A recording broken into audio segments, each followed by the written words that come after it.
My problem is that I'm a people pleaser. The kind who takes every word someone says as gospel. So when the girl my parents raised, the one who took my place, threw a fit at dinner, calling the food disgusting, I didn't hesitate. I knelt on the floor, gathered the meal she had hurled, and began eating it piece by piece like it was a banquet. Their shocked faces told me I had done something wrong again. I smiled weakly. She said it was garbage. I explained quietly. And since that's what I am, it only makes sense that I eat it. My parents rushed toward me, horrified. But before they could stop me, Luna, the daughter they had raised, screamed and bolted toward the open window. Your real daughter is back now, so who needs a fake one? Maybe I should just die. As she swung one leg over the sill, instinct took over. I lunged forward, pulling her back into the room. Looking straight into her eyes, I spoke calmly. Sister, if you truly wish to die, I can help. But souls who end their own lives never find peace. I know specialists who can guide you across safely, very experienced people. That sent her into a panic. She tore away from me, sobbing into my mother's arms. Mom. She's trying to kill me. Catherine, my mother, stroked her hair and whispered soothingly. Luna, sweetheart, your sister didn't mean it that way. She saved you. She pulled you back. That only made Luna's crying louder. So you're taking her side now? Fine. I'll move in with Maria. She doesn't have any children. I'll be her daughter instead. With that, she ran out, leaving silence in her wake. Catherine turned to me, her tone soft but careful. Stella, you didn't grow up with us. You see things differently. Luna might not be our blood, but we've loved her for 18 years. Please be patient with her. Treat her like your real sister. I nodded earnestly, determined to follow her words. Later that night, when Luna entered her ornate, princess-themed bedroom, she found me there, my meager belongings unpacked on her dresser. She screamed a raw, furious sound, and grabbed me by the arm, dragging me off the bed. Who said you could sleep here? She shouted. You're trash. The noise brought my parents running. I stared at Luna's angry face, then at my mother's worried one. Mom, I asked softly, Luna is my real sister, right? She said I'm trash. Should I listen to her? You see, I was stolen as a baby. The woman who took me later had her own child and, disappointed that I wasn't a boy, abandoned me at a secluded spiritual commune called the Sanctuary. The elders there raised me. From my earliest memories, they taught me one rule above all: obey others. If someone wished for something, we made it happen. And the elders' words were law. So when my sister called me trash, I wasn't sure if it was another command I was supposed to follow. My mother's face twisted with pain. She pulled me into a tight hug. No, sweetheart, don't listen to her. She's just angry. Relief washed over me. Thank goodness. I didn't have to be trash. Catherine turned to scold Luna, but Luna was already crying again. She started it. She stole my room. She's trying to take everything from me. My father, Robert, frowned. What's happening, Stella? I blinked. Didn't my sister say she was going to live with Maria? I prepared the housekeeper's room for her in the basement. Since this room was empty, I moved in. Robert looked torn between anger and confusion. Catherine's expression softened, heartbreak shadowing her eyes. Oh, Stella, she murmured, brushing my hair back. You misunderstood. Luna didn't mean it. She's still in Ashton. I scratched my neck, embarrassed. I misunderstood again. I'm sorry, sister. But the way people talk here is hard to follow. Luna's face darkened. She shoved between us and pointed straight at me.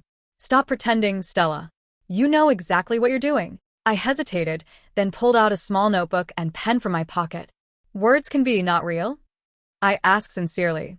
At the sanctuary, the elders said the faithful never lie. I've never met someone who spoke without meaning it. I looked up at her, pen poised.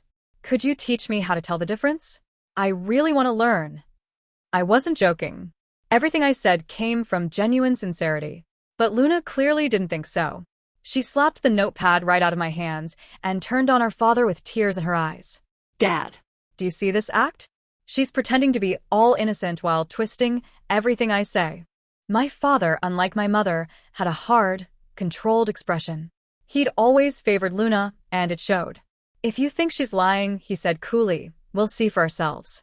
Let's check this room, she supposedly prepared. His eyes locked on me, sharp and unreadable. Luna immediately latched onto his arm. Yes. Let's go now. You'll see the kind of person she really is. I smiled, eager to please. Great idea. I'd love for you all to see it. When we reached the small, plain room in the basement, Luna froze mid-step. The bed was neatly made with her luxurious 400 thread count sheets. On the nightstand sat a framed photograph of her as a child, laughing beside our housekeeper, Maria. I thought this might help you, I explained, completely serious. Since you said you wanted to be Maria's daughter, I figured it might make her more willing to accept you. For once, Luna was speechless. My parents exchanged startled glances. Then, the realization dawned on them. Everything I said, I truly believed. Catherine's face softened with heartbreak. She pulled me close, whispering, "My poor child, what have they done to you?" I smiled faintly. I think the internet calls it being a people pleaser. It was true. I always took people's words at face value, tried to make them happy, did exactly what they said, even when they didn't mean it. Catherine held me by the shoulders, looking right into my eyes. "Stella, you're an Ashton now. You don't have to live like that anymore. Do you understand?" I nodded, but I didn't. If you don't try to please others, how are you supposed to connect with them? My parents decided to host a grand party to formally introduce me to high society. The night before, Luna came to my room, her arm wrapped around a tall man with cold, aristocratic features. His every movement screamed confidence and arrogance. He stopped in front of me, studying me with a disdainful smirk. "So, you're Stella. I've heard all about the way you've been treating Luna." I smiled politely, a little embarrassed by the supposed compliment. "Oh, that's nothing. You don't need to thank me. I've been doing everything Luna asked since the day I arrived." Naturally, I thought he was here to express gratitude on her behalf. But his expression darkened. "Let's get one thing straight," he snapped. "No matter what games you're playing, I love Luna. I'll never be interested in you." I tilted my head slightly, first one way, then the other. His eyes followed each movement. With complete seriousness, I said, "Mr. Pierce, you just contradicted yourself. You said you wouldn't look at me twice, but you've already looked at me at least 5 times. The muscle in his jaw twitched. Luna's face went red. "Stella, have you lost your mind?" I nodded earnestly. "I do get awful migraines." "How did you know, sister? Do you have any remedies?" Luna rolled her eyes so dramatically, I thought they might get stuck. I blinked in admiration. "Wow, sister, your eyes are incredibly flexible. That's impressive." One thing about being a people pleaser, you never miss a chance to offer a compliment. But Luna just groaned and turned to her fiancé. "Aiden, darling, you see what I have to deal with?" Before I could respond, Aiden grabbed my wrist, his grip like iron. "Enough with the games. I'm not interested." Before, I might have tried to smooth things over, to win him over, because he was, after all, the fiancé my parents had chosen for me. But my mother's words echoed in my head. "You don't have to please anyone anymore." So, I pulled my hand free. "Don't worry, Mr. Pierce. I'm not interested in you either." I turned to leave, but he blocked my path again. "If that's true," he said coldly, "then tell your parents to cancel the engagement. There's only one Ashton daughter, and that's Luna. Old habits die hard." I nodded obediently. "All right, I'll go tell them now." Luna's entire face lit up. She wrapped her arm around him, smiling like she'd just won a war. "Oh, Aiden, you're amazing." I went straight to my parents and told them exactly what happened. And the next day, in front of a crowd of elegant guests, my gentle, composed mother stunned everyone. With icy calm, she announced, "The engagement between the Ashton and Pierce families is officially dissolved." Gasps rippled through the crowd. Then, she added firmly, "We have 2 daughters. Anyone who refuses to recognize our biological daughter, Stella, will be considered an enemy of the Ashton family." The engagement was over. Luna and Aiden were finished, publicly and finally. For a few days she shrieked and sulked, then, as if someone had flipped a switch, she changed her tune. She apologized to me, declared that she wanted us to be inseparable, and convinced our mother she meant it. Then she asked me to go shopping with her and requested $10,000 to spend. At the mall, she reasserted control. One moment I was fetching her ice cream, the next she ordered me to kneel and tie her shoes. She accidentally jabbed the point of a heel into my cheek. I obeyed every insult, every petty humiliation. My parents had said harmony would make them happy, and I believed them. By the end of the day, my arms were full of bags, handles biting into my skin. A circle of girls circled, whispering and laughing. Where did she find this circus act? One sneered. Look at the bruises she's getting from those handles. Luna barely looked at me. She's the housekeeper's child, just someone who can't think for herself, she said, tossing the insult like a coin. Confused, I asked, Sister, are you saying that for real, or are you pretending? A few days ago you wanted to be Maria's daughter, and now you say I am. Which is true. Her stiletto slammed down on the arch of my foot. Pain flared. She leaned in, whispering like a snake. Say one more word, I dare you. I thought carefully. This felt real, this command. So I answered, steady and soft. Sister, I am the Ashton daughter, not the housekeeper's child. Color drained from her face. The girls around us exchanged looks, the expression of sudden comprehension replacing their laughter. Oh, so she was the missing daughter everyone mentioned, someone muttered. That explains Luna's attitude, another said. Luna tried to stall me again, but I moved. She pointed at me, shaking. Get out of my sight. Go home now. For the first time since my arrival, I refused. I can't. You can't, she echoed. I glanced at the credit card in her hand. Mom and Dad gave you $10,000 and said you cannot come home until it is spent. Luna's perfect eyebrows rose. That is my money. But sister, I said innocently, didn't you tell Mom we were shopping to get me clothes? Was that pretend too?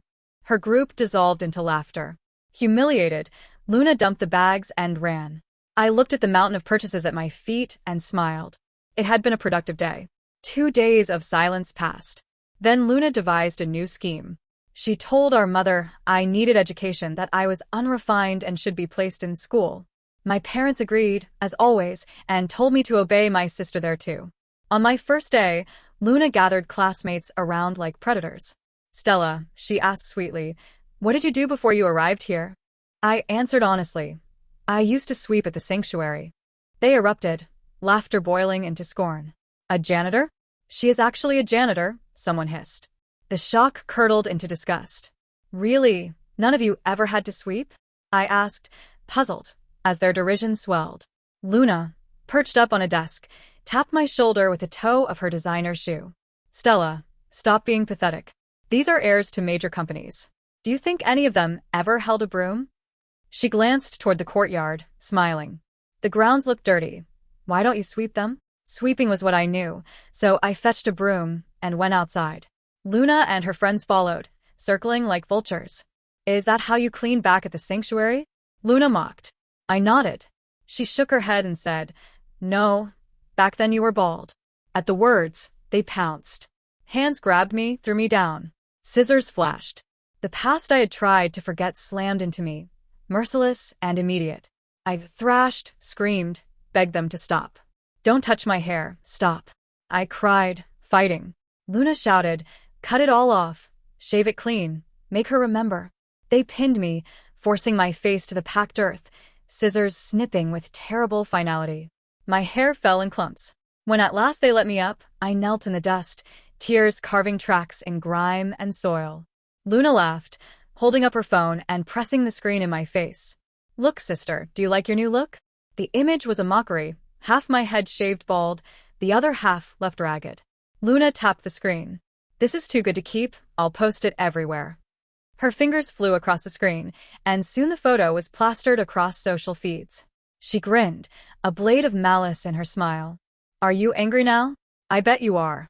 But unless you fight back, nothing will change. Suddenly it clicked, the whole cruelty revealed as a command disguised as contempt. Luna wanted me to strike back, to prove I could be violent, unruly. So I lunged. I snatched the scissors from a nearby girl's hand and plunged forward, aiming for Luna's stomach. Ah! Luna screamed, clutching at the blades. Her eyes widened with disbelief. Stella, are you crazy? You stabbed me. I smiled softly. Yes. I have a problem. Are you just realizing that, sister? Years of sweeping heavy stone courtyards at the sanctuary had made me strong, much stronger than Luna expected. I pushed harder. The scissors sliced into her palms as she shrieked. Then the tips caught on her dress, cutting the fabric. That day, with half my head shaved and blood on my hands, I walked through a crowd of silent students, holding the scissors. Luna was taken away in an ambulance. When she woke up in the hospital, she cried and screamed, demanding that our parents punish me. My mother, usually gentle, called me with a voice like steel. Stella, you go to the hospital right now and apologize to your sister. My father, never one to hide his contempt, added, if anything happens to your sister, you'll pay for it with your life. I took their words as truth. I understand, Mom and Dad. I'll do exactly as you say. When I arrived, Luna lay weakly in bed, looking like she was on the verge of death. The moment she saw me, her eyes filled with tears. Mom, Dad, please don't blame my sister, she whispered. Even if I die, don't blame her, it's my fault. I was just unlucky not to be born an Ashton daughter. Before she could finish, Catherine was already sobbing. My sweet Luna, don't say that. You will always be my daughter. Robert turned on me, his voice thunderous. Well? Don't you have anything to say to your sister? I thought about what Luna had said, then nodded. Yes, sister. This is all your fault. The slap came so fast I didn't even see it. My father's hand struck my cheek hard enough to spin my head sideways. Stella, I have no daughter as heartless as you. You hurt your sister and dare to blame her? Do you have any conscience at all? My face burned, but the pain felt dull. The beatings from the sanctuary elders had hurt worse. I looked at him, confused. Dad, is my sister badly hurt? What do you think? He roared. I frowned, trying to make sense of it. That can't be right. I made sure Before I could finish, Luna burst into loud, hysterical sobs. Dad, Mom, she doesn't even know what she did wrong. She doesn't care about me at all. My father slammed his fist on the table. She doesn't deserve to be your sister. We don't raise monsters in this family. My mother, after calming them both down, pulled me out into the hallway. Her eyes softened when she saw the handprint on my cheek, but her tone stayed firm. Why did you stab your sister with scissors? I touched my uneven scalp, gathering courage. Because sister cut my hair. For the first time, my mother really looked at me and gasped, Your hair? Are you saying Luna did this? That's impossible. She's not that kind of girl. Just as I was about to show her the video, Luna appeared at the doorway, leaning weakly against the frame. Her voice was trembling. Sister, you were the one who wanted to shave your head for sympathy. Why are you blaming me? She held up her phone. On the screen was a photo. Me in a barbershop chair, hair falling around me. My mother's sympathy vanished. Her face hardened. Stella, I'm starting to wonder if you're even my daughter. You hurt your sister. You lie. You frame her. Do you ever tell the truth? I opened my mouth to explain, but my father shoved me aside. Get out. Don't upset your sister any further. Their anger froze me in place. When people are angry, you must accept punishment. So I dropped to my knees. What do I have to do to make you forgive me? My father gave a bitter laugh. Do you think kneeling will change anything? You almost killed Luna. His words echoed in my mind. Almost killed her? That couldn't be right. The scissors had barely scratched her. How could she almost die from that? I looked up, desperate. Dad, please tell me what to do. But he turned away, guiding my mother and Luna back into the room. I knelt there alone, thinking. Then I understood. I understand now, Dad. I stood, walked to the large window at the end of the hall, opened it, and jumped from the 5th floor. A sickening thud echoed from below. Inside the hospital room, time froze. Luna was the first to move. She stumbled to the window and looked down. The moment her eyes found my body, she let out a strangled gasp and collapsed to the floor. My father rushed to the window next. His breath caught. Below, a pool of dark blood was already spreading beneath me. For several seconds, he could only stare. Then, a voice screamed from outside. Oh my God! Somebody help! Someone jumped. My mother took a trembling step forward, but my father threw an arm around her shoulders, blocking her view. Don't look, he said quietly. She didn't try to. Instead, she clutched at him. She really did it? He nodded, grim-faced. They started toward the door, but Luna's trembling hands grabbed at their sleeves. Dad, Mom, don't go, she sobbed. I'm scared. Please don't leave me alone. She buried her face against my mother's chest, shaking. My parents wrapped their arms around her, both of them pale and trembling. Catherine's voice cracked. Why? Why would she do that? My father's jaw tightened. Who knows? Maybe she was mentally unstable. They were frightened, yes. But underneath it all, there was something else, resentment. As if, by dying, I had once again caused them trouble. And as I lay broken on the cold pavement, My parents never came. No one did. I had simply fulfilled my punishment. I floated in darkness for a long time. Then, slowly, sound returned. A man's voice, low and steady. She's incredibly lucky. A large planter on the second-floor balcony broke her fall. Otherwise, she'd be dead or paralyzed. A woman replied, "What about her head injury?" "We'll have to wait until she wakes up to see the extent of the damage." When the voices faded, I forced my eyes open. Two unfamiliar faces stared down at me, a man and a woman. My head throbbed. I reached up and felt the thick bandages wrapped around it. Who are you?" They exchanged startled glances. Suddenly, a young woman pushed past them. The one who hated me. "Stella," she snapped. "What kind of act are you putting on now?" I blinked. Stella? They must have mistaken me for someone else. I folded my hands politely. "Patrons, you are mistaken.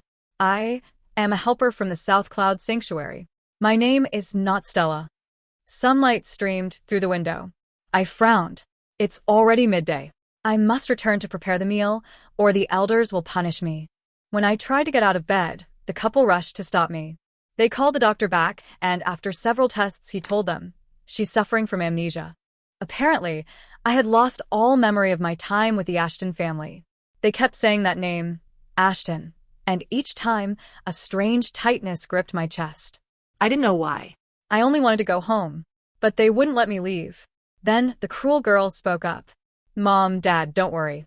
I already called that elder of hers from the mountains." Her voice was dripping with disdain. "If she jumped, it's because she didn't want to be here. Let her go back to her precious mountain." The couple exchanged a look, then nodded. The woman took my hand. "Daughter," she said softly, "maybe the world down here isn't for you. Besides, you hurt your sister. It's only right that you return to the sanctuary and pray for forgiveness." She gave a faint, rehearsed smile. "When your sister is married, we'll bring you back. We'll try again then." Her words made no sense. Sister? I had no sister. The pain in my head was unbearable. I closed my mouth and said nothing. Seeing my silence, the young woman clapped her hands. "See? She agrees. Mom, let's just send her back." Then her tone changed, sly and eager. "Oh, and since she's going to live as a nun forever, what about her trust fund? Can I have it?" The woman hesitated, then nodded. "We were going to split the company's shares between you two. But since your sister hurt you and won't be marrying, yes, you can take her share." The girl threw her arms around them. "Thank you, Mommy. Thank you, Daddy." They all smiled, radiant with happiness. I simply watched. Empty. Then the door opened again.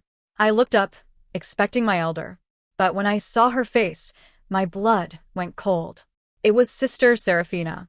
The smile that spread across her lips was cruel and triumphant. "Well now, number 2. You even shaved your own head for me. Saves me the trouble." Her presence made me shrink back. Luna stepped forward quickly. "You must be Sister Serafina?" She jumped off a building and lost her memory. "We thought we should call you." Serafina's eyes narrowed. "You know her?" Luna shook her head quickly. No. "Never seen her before." Catherine started to speak, but Luna shot her a warning look that shut her up. Serafina glanced between them, decided they were harmless, and dropped her kind act. She strode toward me, grabbed my shirt, and without a word, began slapping me across the face. The sound was sharp, rhythmic, familiar. Terror flooded my body, and I cried out from instinct. "Elder, I'm sorry. I was wrong." Sister Serafina's lips curled into a sneer. "Finally, you understand? Then you'll do exactly as I say." Terrified, I nodded quickly. "Yes, Elder. I'll obey. I'll listen to whatever you tell me." The Ashton family looked on in stunned disbelief. Serafina gave a dry, mocking laugh. "Forgive the commotion. This little stray has always needed strict discipline." Luna tugged on her mother's sleeve, whispering for them to leave, but Catherine didn't move. Her voice trembled. "Sister Serafina, how could you treat her like that?" Serafina's laughter grew sharper. "Treat her? You're mistaken. This one isn't human like us." Catherine's expression hardened. "Then what is she?" "A dog we raised." Serafina's heel pressed into my ribs. "Go on, number 2. Show them how well you've been trained. Bark." Without thinking, I dropped to my hands and knees and obeyed. Barking was the only thing that ever stopped the beatings. Serafina smirked proudly. "See? obedient as ever. Born worthless, stays worthless. Robert Ashton, silent till now, spoke at last. So she does whatever you command? Of course, Serafina said smoothly. If you told her to die, she would? Serafina smiled. Easily. Number 2, jump out that window. The words hit me like a trigger. I scrambled toward the window before anyone could stop me. The Ashtons cried out, rushing forward. Catherine tried to reach me, but Luna clung to her, keeping her back. Serafina laughed at their horror. Don't misunderstand, patrons. She's an orphan, abandoned at birth. Her birth chart is cursed. We're only helping her pay for her sins. Catherine's voice broke with fury. Aren't you afraid of divine punishment for this cruelty? Serafina scoffed. Punishment? We saved her. She was defiant from the start, claiming her parents would come for her. We had to shave her head to make her accept her fate. Every few months, we do it again, to remind her who she is. At her words, my whole body began to shake. My scalp burned with phantom pain, memories flooding back, being pinned down, my head forced against the cold floor, the sound of scissors slicing through my hair, the cruel snickers echoing around me. If I ever resisted, Serafina would beat me until I bled. On bad days, she'd pluck the hairs one by one, humming as I screamed. Over time, I learned to fear haircuts more than death itself. Serafina patted my head like I was her pet. Poor thing, she sighed mockingly. A family once took her in, thought she was theirs. But they already had another daughter, one who turned out far better than this broken one ever will. The faces of the Ashtons grew grim. Serafina went on carelessly. Her real parents were looking for her years ago, but their precious daughter at home threw such a tantrum that they left before reaching the orphanage. Oh, and not long ago, number 2 made someone angry. They held her down and half-shaved her head. The videos all over the internet. Robert's voice dropped to a dangerous calm. Why would anyone do that to her? Serafina leaned closer, lowering her voice like she was sharing a secret. Sir, do you have a son in need of a wife? She'd be perfect, quiet, obedient, easy to control. She'll bear children without complaint. Her words made bile rise in my throat. I knew what the sanctuary did to girls like me, raised us to be sold off like livestock. But to be offered right here, like an animal for trade, was unbearable. Elder, I whispered shakily. Please, let's go. She kicked me hard enough to make me flinch. Don't be stupid. The richer they are, the better your chances. The more pitiful you look, the faster they'll take you off our hands. Robert's face was expressionless except for the vein pulsing in his jaw. That video you mentioned, he said tightly, show it to me. Serafina unlocked her phone and passed it to him. A moment later, my own voice filled the room, weak and desperate. No. Don't touch my hair. Stop. Please. Then came another voice, cruel and cold. Do it. Shave it all off. Don't leave a strand. The words cut through me like knives. Pain seared through my skull as memories collided. I grabbed my head and whimpered, my vision swimming. Robert Ashton watched the video to the end. His face turned to stone. Catherine spun toward Luna, her hands clamping down on her daughter's shoulders. Was that you, Luna? Did you do this to your sister? Luna stammered, her face paling. Mom, I didn't mean to. I was just joking. She's the one who stabbed me. She lifted her shirt to show the supposed wound, but the gauze slipped away, revealing nothing more than a faint pink scratch. Catherine's expression shifted from shock to rage. Meanwhile, my head felt like it was splitting open. I groaned in pain, and Serafina responded with another kick. Quiet, you useless thing. Get up. We're leaving. She grabbed my arm to drag me out, but Robert stepped in her path. His voice was ice. You're not taking her anywhere. Serafina smiled nervously. Ah, I see. So you're interested in buying her? Robert didn't answer. His fist did. The blow landed squarely on her jaw. Serafina crashed to the ground, and he didn't stop. It took 2 doctors to pull him away as he unleashed years of someone else's pain onto her. At the same time, Catherine's fury turned on Luna. She struck her twice across the face, tears streaming down her cheeks. How could you do that? She shouted, her voice raw. She's my daughter. My real daughter. The room erupted into chaos. Nurses rushed in, Serafina wailed, Luna screamed, and I slipped once more into the dark, merciful void of unconsciousness. When I opened my eyes again, the world felt softer. My head was heavy, but my mind was clear. The memories had returned. Luna was gone. Beside me, my mother sat holding my hand, her face streaked with tears. "Stella, my sweet girl, we're so sorry," she whispered. "We let you suffer in that place for so many years, treated like something less than human. The doctors showed us the marks on your body. Oh, Stella, how did you survive all that?" I glanced down and noticed the sleeve of my hospital gown had slipped back, exposing the thin, white scars that ran along my arm like cracks in porcelain. Shame flooded through me. I pulled the fabric down quickly, retreating into the pillows. "I'm sorry," I murmured. "You shouldn't have to see something so ugly. Their pain, their tears, it all felt like another debt I had to pay." But my father shook his head, his voice trembling. No, Stella. "You have nothing to be sorry for. We've called the police. They raided that so-called sanctuary." He swallowed hard. It wasn't a sanctuary at all. It was a place built on cruelty. They were hiding dozens of girls, training them to be sold like property. He took a shaky breath. "It's over now. They're all in custody.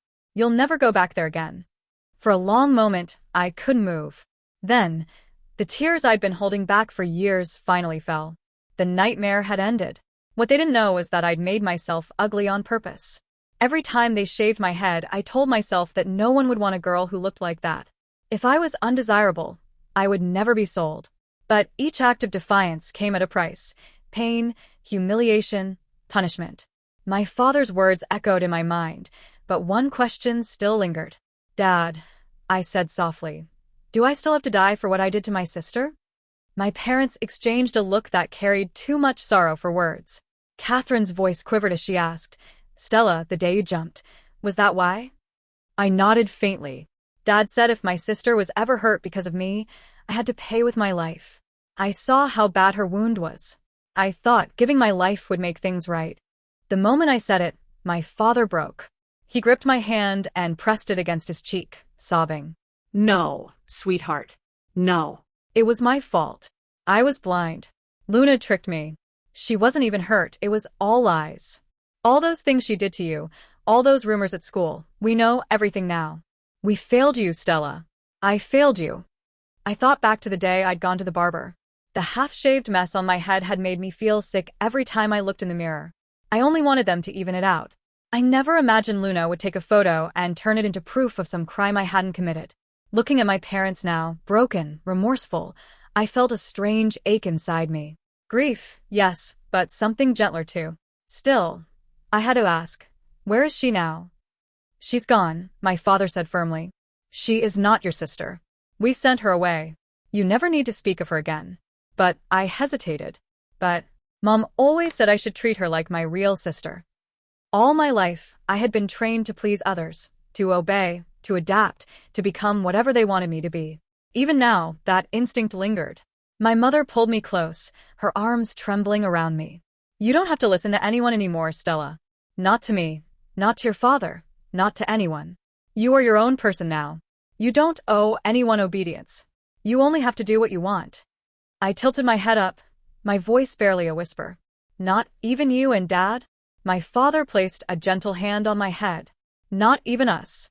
From this moment on, you're free, Stella. Truly free. The Ashton name, the company, the inheritance, it's all yours. And I swear, no one will ever lay a hand on you again. Something inside me shifted. For the first time in my life, I smiled, small, fragile, but real. To live without fear, without needing anyone's approval. Maybe that was what freedom really meant.